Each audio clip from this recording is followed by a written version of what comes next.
Once there was a good old man who lived up on a mountain far away in Japan. All round his little house the mountain was flat, and the ground was rich, and there were the rice fields of all the people who lived in the village at the mountain's foot.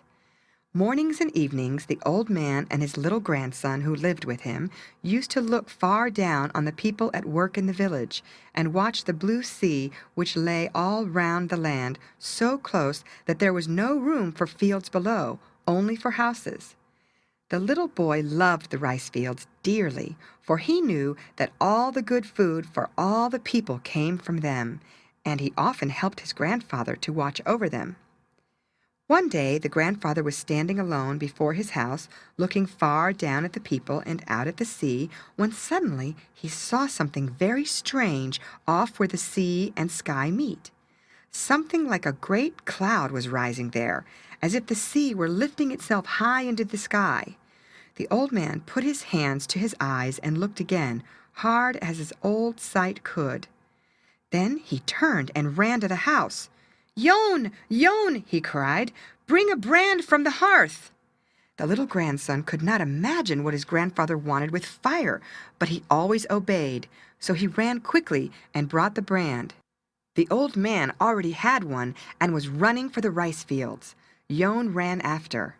But what was his horror to see his grandfather thrust his burning brand into the ripe, dry rice where it stood. "Oh, grandfather, grandfather!" screamed the little boy. "What are you doing?" "Quick, set fire, thrust your brand in," said the grandfather. Yon thought his dear grandfather had lost his mind, and he began to sob.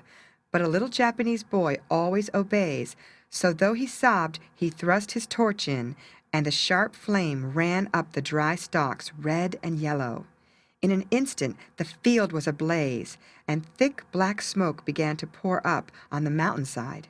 It rose like a cloud, black and fierce, and in no time the people below saw that their precious rice fields were on fire.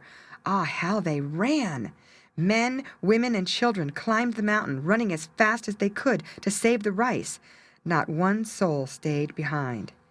And when they came to the mountain top and saw the beautiful rice crop all in flames, beyond help, they cried bitterly, "Who has done this thing? How did it happen?" "I set fire," said the old man very solemnly, and the little grandson sobbed, "Grandfather set fire." But when they came fiercely round the old man with, "Why? Why?" he only turned and pointed to the sea. "Look," he said. They all turned and looked, and there, where the blue sea had lain so calm, a mighty wall of water, reaching from earth to sky, was rolling in. No one could scream, so terrible was the sight. The wall of water rolled in on the land, passed quite over the place where the village had been, and broke with an awful sound on the mountainside.